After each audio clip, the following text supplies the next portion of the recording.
Muy buenas noches, estimados amigos médicos y los no médicos que hoy nos acompañan también. Bienvenidos al foro Importancia del Colegio Médico. Un foro creado dentro de las múltiples actividades del Colegio Médico para poder hablar y dar mucha luz en ciertos temas que son muy pero muy importantes en la práctica médica cotidiana, que seguramente redundarán en beneficios para el médico y también para el paciente. Queremos pues una vez más agradecerles a todos ustedes su presencia y de manera especial a quienes nos honran hoy en el presidio. Padre, como gracias a nosotros.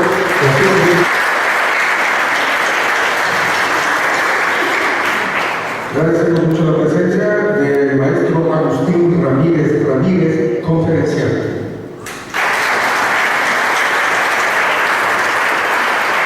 Gracias también por acompañarnos al licenciado José Luis González, conferenciante también.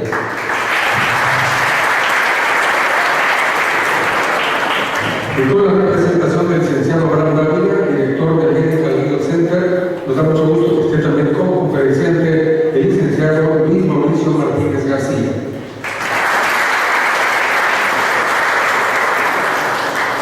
Vamos ahora a ceder los micrófonos al presidente del Colegio Médico de Tabasco, doctor César Augusto Calderón Valencia, para que le dé la bienvenida y nos explique el motivo de este evento. Buenas noches, muchísimas gracias por haber venido y haber hecho caso de la invitación, les agradezco muchísimo. Quiero darle un agradecimiento muy especial a mi amiga, la señora María Luisa Bastardo, María Luisa, por habernos facilitado las instalaciones. Muchísimas gracias. Doctor Manuel Fernández Torrano, amigo personal y que viene en representación del ingeniero Eberto Ramos de la Universidad UNED, que también nos ha apoyado, el maestro Agustín Ramírez Ramírez, un gran conferencista que viene de la Ciudad de México. Gracias, Agustín. El licenciado José Luis González, gran amigo tabasqueño, presidente de la Barra Tabasqueña de Abogados.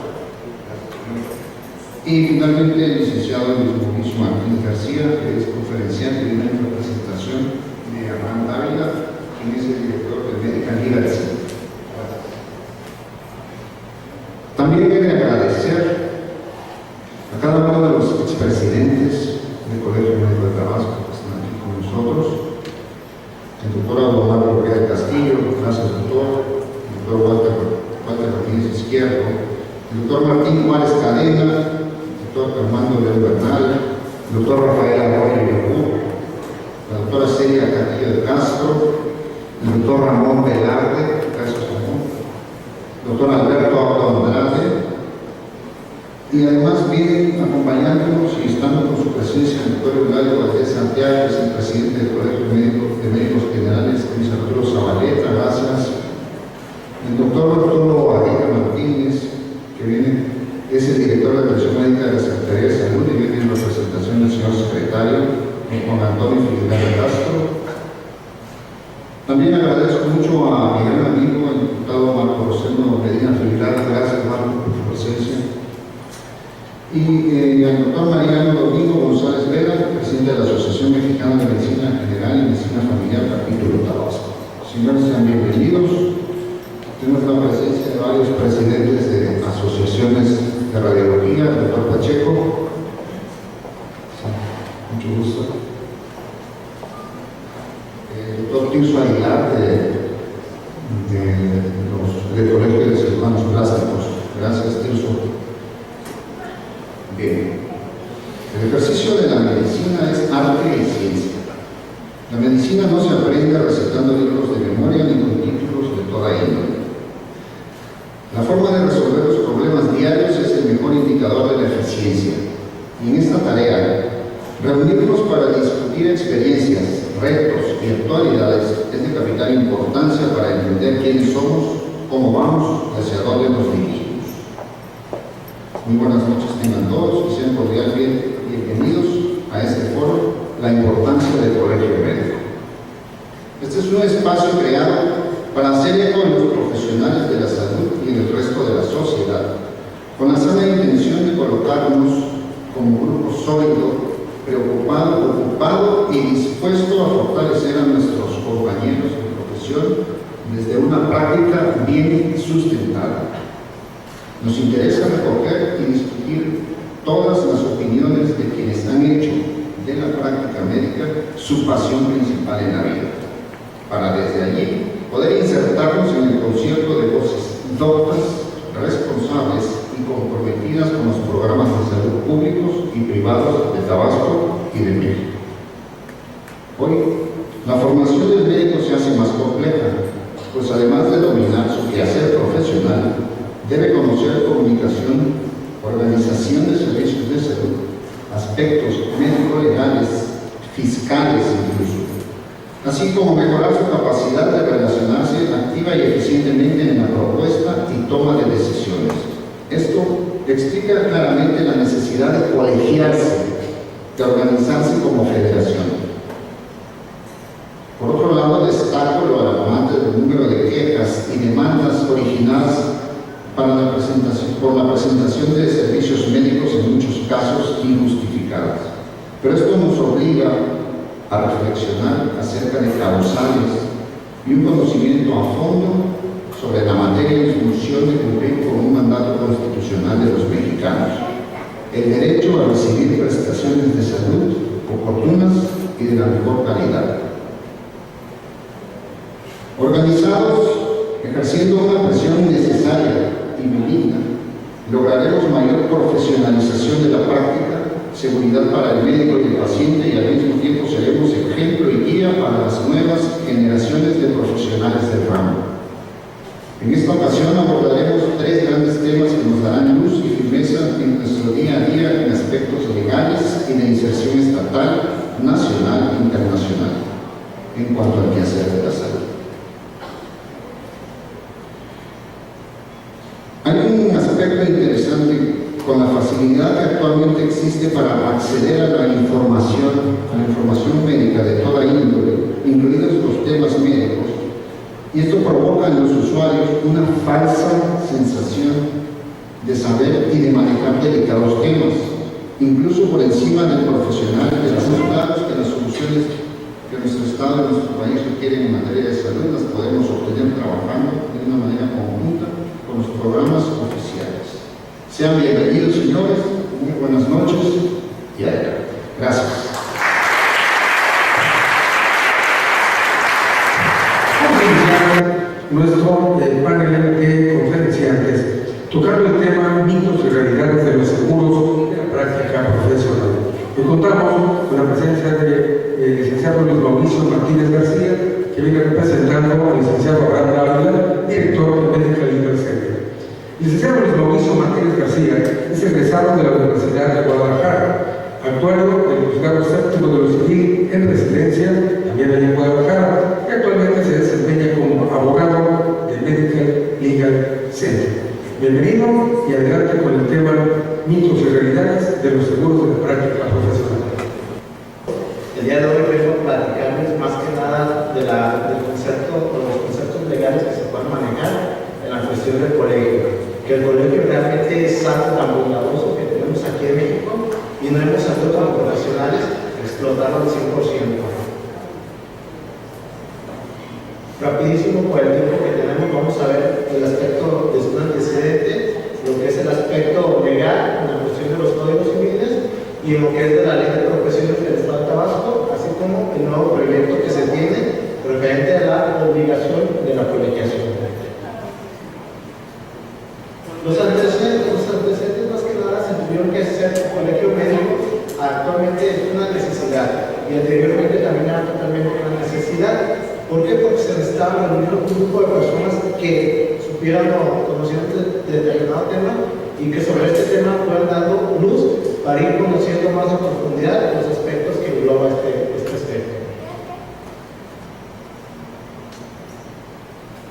¿Qué se necesita o qué es un colegio profesionista? Bueno, tiene su naturaleza totalmente en el Código Civil, a través de las asociaciones civiles y a través de la Ley de Profesiones del Estado de Tabasco. Pero su principal fundamento lo vamos a encontrar en la Constitución mexicana, leyes federales y lo que son leyes estatales. Su principal fundamento es el artículo 15. De ahí emana todo lo que son las profesiones en general. Dice que los estados realizados obligan a empezar a realizar lo que son profesionales en determinadas áreas que sean de necesidad para el Estado. En este caso vamos a enfocar a la medicina. El Código Civil del Estado de Tabasco nos maneja dos figuras muy importantes, la asociación y la sociedad civil, que son totalmente mundos diferentes. La asociación civil, sin embargo, como los dos su fin es reunir un grupo de personas, la asociación civil busca cuestiones que sean sociales y que no sean nada económicas, a diferencia de la sociedad civil que está apuntando para cuestiones totalmente económicas. Y aquí es muy importante, dice que aquí en el Estado de Tabasco solamente pueden ser 3 colegios o 3 asociaciones por cada especialidad, no más. ¿Y cuáles son los requisitos que nos pide la ley para poder conformar lo que es el colegio? Mínimo 25 miembros. Pero ¿qué pasa cuando se trata de una especialidad que apenas están haciendo o que sin embargo nosotros somos 25 miembros? Dice la ley, pueden ser 10 miembros. Pero sin embargo, si tú das tus 10 mínimos, los integrantes que vayas a apuntar, se los tienes que reportar al director de profesiones y él te dice si está de acuerdo o no en formar el colegio. Como segundo, seguir todos los lineamientos del Código Civil, referente a la asociación civil y referente a la sociedad civil. Y como tercero, que es el más importante, te exige que debes de tener una acta constitutiva, que esta acta constitutiva debe contener estatutos. Los estatutos es lo que realmente le da la vida al colegio, es su forma de vivir el colegio. Después te dice que debes de tener lo que es un catálogo de todos los miembros y con domicilios, nombres de los médicos y direcciones. Y por último te exige, que es lo he notado en este estado, que en este caso la mesa directiva debe presentar honorarios o recibos de honorarios a lo que es a la dirección. Es el primer estado que me ha tocado en esta situación. Bien, vamos a continuar con el siguiente conferenciante. El tema es el médico frente a los retos de la globalización en materia de salud. Nos hemos dado la tarea de invitar a quien es abogado por la Universidad Juárez Autónoma de Tabasco, es maestro en Derecho Constitucional y Amparo por la Universidad Iberoamericana. Además, es doctorante en Derecho por la UNAM y presidente de la Barra Tabasqueña de Abogados. Nos da mucho gusto, pues, contar con la participación del licenciado José Luis González. Distinguidos médicos, buenas noches. Estudiantes de medicina que nos acompañan esta noche. Distinguido presidente, gracias al doctor César Calderón por invitarnos a venir esta noche a dialogar con ustedes temas trascendentales importantes en este momento de quiebre, de cambios en el país y que seguramente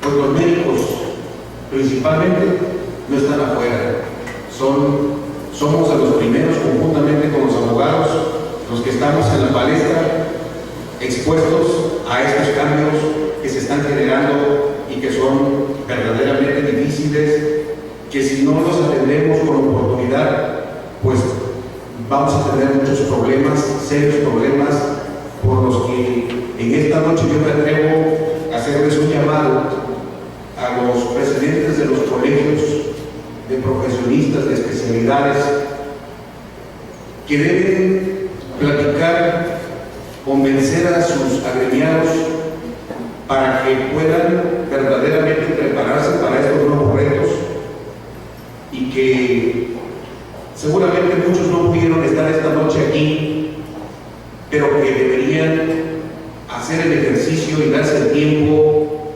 para poder escuchar este tipo de diálogos, de pláticas, que pues de alguna u otra manera la experiencia nos los ha dado. Tenemos efectivamente, decía el representante del Legal Medical Center, una iniciativa en el Senado que por supuesto es irreversible, está bastante discutida. El que les habla ha estado en el Senado en las discusiones que se han dado en relación a la reforma constitucional que se va a dar en materia de profesiones y que va a reformar totalmente el hecho de la manera en cómo se venía dando la colegiación, que no era obligatorio, que era el que quería y como podía, y que asistía cuando podía y cuando quería, pues esto va a dar un vuelco y un giro total. Definitivamente, ahora ya no será, si queremos, ahora será obligatorio. Y el que no esté colegiado, definitivamente no podrá ejercer la profesión ni de médico, ni de abogado, ni de contador público, porque la colegiación originariamente se había hablado de que iba a ser para todas las profesiones, pero en este momento se habla de que va a ser primero para un bloque de profesiones entre los que destacan los médicos y los abogados, por supuesto. Entonces, son situaciones, estándares que todavía se siguen discutiendo, pero pues ya hay muchos acuerdos al respecto. En estas pláticas, obviamente, se han tomado en consideración a los colegios que están legalmente representados, es decir, que tienen registro ante la Secretaría de Educación Pública o ante la Secretaría de Educación de los estados del país. Y esto lo decía también el representante de Legal Medical Center. Es cierto, no existen las asociaciones civiles que se dicen o que se hacen llamar colegios de profesionistas, ya sea de médicos o de abogados o de otra profesión, pues simple y sencillamente están cometiendo un fraude, porque no están cumpliendo con la ley de profesiones. Todo ese tipo de situaciones se van a acabar. En definitiva, hay un documento que nos fue entregado en Costa Rica, en una capacitación que tuvimos en la Corte Interamericana de Derechos Humanos, donde de manera general uno de nuestros instructores, el doctor Víctor Rodríguez Recia, nos decía que cómo se puede documentar los casos de violaciones de derechos humanos ante el sistema interamericano. Hay varios presupuestos indispensables para documentar casos de violaciones de derechos humanos, incluyendo derechos sociales y situaciones de discriminación. Uno son casos o situaciones que obedecen a violaciones de derechos humanos contemplados en la Convención Americana sobre Derechos Humanos.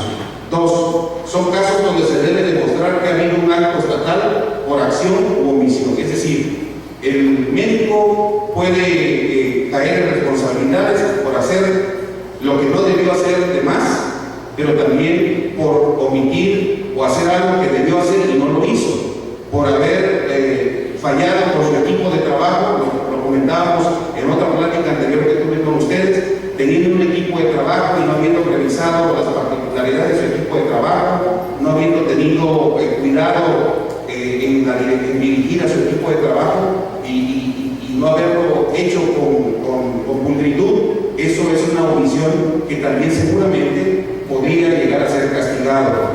Yo lo que creo es, desde mi perspectiva como presidente de mi colegio, de la Barra Tabasqueña de Abogados, y que yo les he recomendado a los abogados que pertenecemos a ese colegio, que debemos permanecer unidos, que debemos permanecer en una constante profesionalización, capacitación, recordando los principios éticos de nuestra profesión y tratando, por supuesto, de ser siempre muy profesionales en todo lo que realizamos, sin perder de vista, por supuesto, nuestra sensibilidad humana que debemos anteponer ante cualquier circunstancia.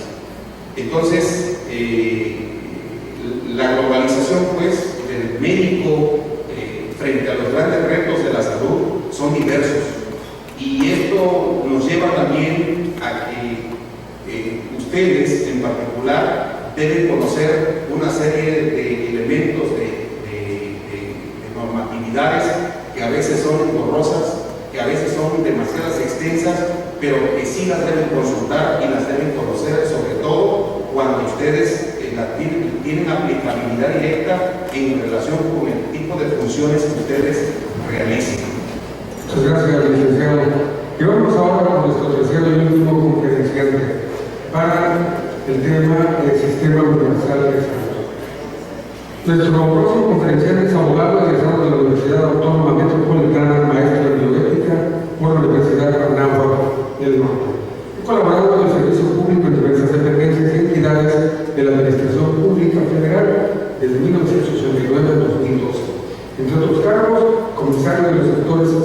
Cultura en la entonces Secretaría de la Contraloría General de la Federación, subcomisionado jurídico en la Comisión Nacional de Arbitraje Médico, titular del órgano interno de control en la Secretaría de Comunicaciones y Transportes en la Comisión Nacional de Agua. Actualmente es consultor especializado en Derecho Sanitario y aspectos bioéticos, fiscalización gubernamental, telecomunicaciones y mejora de procesos gubernamentales. Es miembro fundador de la Sociedad Iberoamericana de Derecho Médico y ha sido profesor de asignatura en la Universidad del Claustro de Sosúa. Por todo eso y más, agradecemos mucho la presencia del maestro Agustín Ramírez. Buenas noches a todos. Agradezco muchísimo al doctor Calderón esta invitación que me permite regresar a Villahermosa y además ver a un par de entrañables amigos, Omar y Gabriel, que les tengo un enorme aprecio. Gracias a todos por su presencia el día de hoy. Voy a abordar un tema que seguramente ha estado en las mesas, no solamente de profesionales médicos, sino también de los propios pacientes, que es el tema relacionado con el Sistema Universal de Salud. Algo que en esta administración federal se anunció como una reforma importante, que sí lo es desde mi punto de vista, pero que pues ya a estas alturas creo que tiene pocas posibilidades de llevarse a cabo, aunque creo también que es una reforma muy desconozco, al menos un caso en donde en fecha reciente la Suprema Corte de Justicia de la Nación atrae un litigio de negligencia médica y le da un giro al considerar que pues, este litigio que se desarrollaba en los tribunales federales, más allá del componente de la mala práctica médica, está centrada en una discusión sobre los alcances del derecho a la protección de la salud, y entonces la Suprema Corte reconoce que efectivamente al ser violatorio un acto de negligencia de este derecho fundamental hay obligación de resarcir. Entonces vean cómo va efectivamente transformándose el escenario con este reconocimiento que está ahí señalado desde la reforma de 1983, que el derecho a la protección de la salud será debe estar garantizado por el Estado. Toda persona tiene derecho, dice el artículo constitucional, a la protección de la salud. Es un buen esquema normativo, decía yo, porque a fin de cuentas hay una descripción muy clara de lo que son los servicios de salud en términos del artículo 24, que están divididos en servicios de atención médica, salud pública y asistencia social, y dentro de estos tres tipos de servicios de salud, el que destaca de manera relevante pues son los servicios de atención médica, que con la última reforma a la que se le agregaron los cuidados paliativos, ahora tenemos 4 tipos de actividades de atención médica, que son las preventivas, las curativas, la de rehabilitación y las paliativas. La actividad médica se centra particularmente en las actividades de naturaleza curativa, que son justamente las que pues, se prestan a la mayoría de la población, no porque las otras no sean importantes, sino porque la mayor parte del ejercicio de la profesión médica se centra justamente en esas actividades de carácter. Y entonces, a partir de esto que he señalado, que es el marco normativo, viene la pregunta, y quiero decirles que, y por eso traigo aquí la referencia de quien escribió este artículo para la Gaceta Médica, porque lo hace en términos de mayor entendimiento para la comunidad médica, y que es Santiago Levy, un economista que pues, fue director del Seguro Social incluso, y que a partir de su propuesta es que se va construyendo esta idea de la nueva administración federal de ir hacia un sistema único de salud. Y el autor lo denomina, a través de una pregunta, universalización de la salud o de la seguridad social, que son dos conceptos que no se excluyen. Finalmente, dentro de la seguridad social está la salud. Si decíamos que las dos grandes instituciones que prestan servicios médicos son el Seguro Social y el ISSSTE al conjunto de la población derechohabiente, pues por eso la pregunta de si vamos hacia un esquema que universalice la salud o que universalice, como dice ahí, la seguridad social, que es un concepto mucho más amplio. Y a partir de que hace este señalamiento el autor, pues ahí lo estamos viendo de un problema ancestral que se ha ido agudizando al paso del tiempo. Cuando la seguridad social nace en nuestro país, pues pareciera que vivíamos momentos que pues, iban a permitir que no solamente se prestara servicios de salud, sino que se asegurara a la población una pensión, servicios de otra naturaleza, incluso acceso a vivienda y todo lo que compone este tipo de prestaciones que se le dan a la gente